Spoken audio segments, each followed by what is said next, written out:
A discectomy is a surgical procedure that involves removing part or all of an intravertebral disc, which is kind of like a shock absorber between the discs in the spine. And when this area starts to bulge or herniate, it puts pressure on the nearby nerve, causing back pain. So during surgery, the bulge is removed, reducing the pressure on the nerve and thereby eliminating the back pain.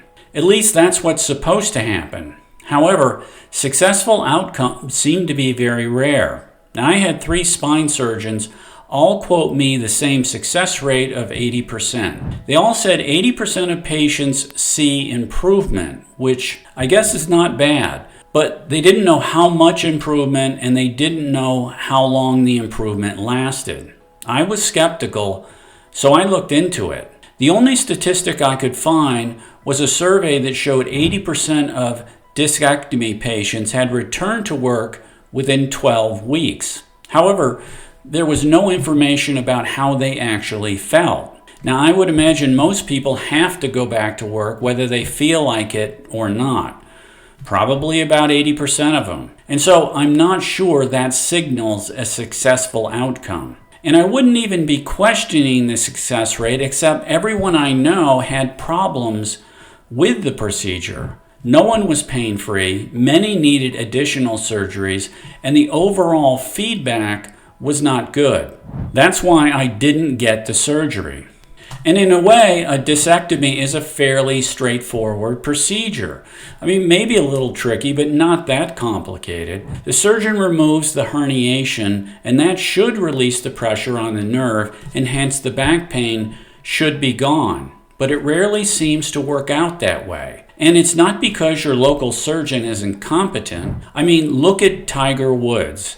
He's a billionaire pro golfer who's won over 100 tournaments, but has suffered from back pain much of his adult life. Now, Tiger had a discectomy in 2014 and then another in early 2015. Both surgeries failed, leading to a third procedure later in 2015. And that last one also failed. Now, it's very sad, but it's not that unusual. 8 months later, in a press conference, Tiger was visibly depressed and said he wasn't sure whether he would ever play golf again. When asked about his back pain, Tiger said this: "I have no answers and neither does my surgeon. There's no timetable for my return. There's really nothing I can look forward to, nothing I can build towards." So if one of the richest and most powerful people in the world at the height of their career can't get good surgery, then what chance do the rest of us have?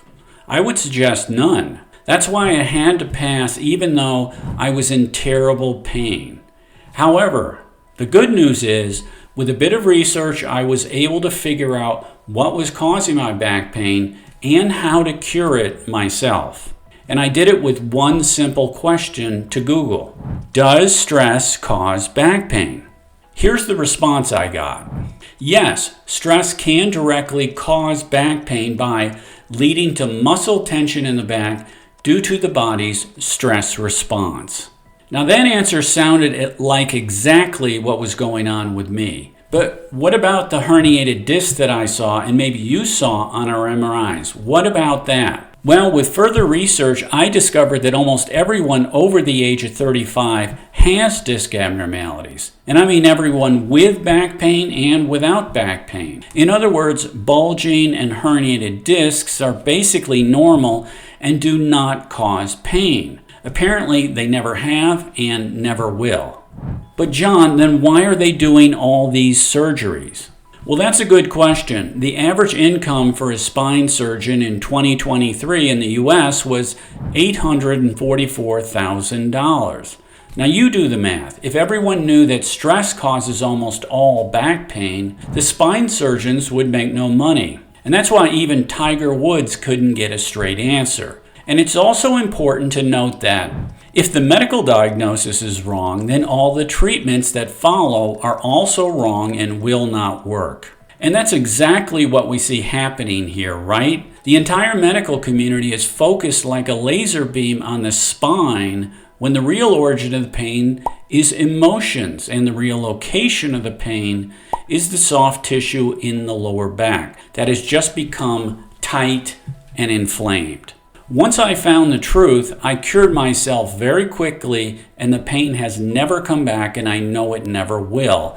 And that's pretty cool. You know, since then, I've guided thousands of people out of back pain just by giving them the truth. In fact, check out my free workshop that explains the 3-step process for healing back pain, and you can find it at calmyourback.com, and there is a link below this video.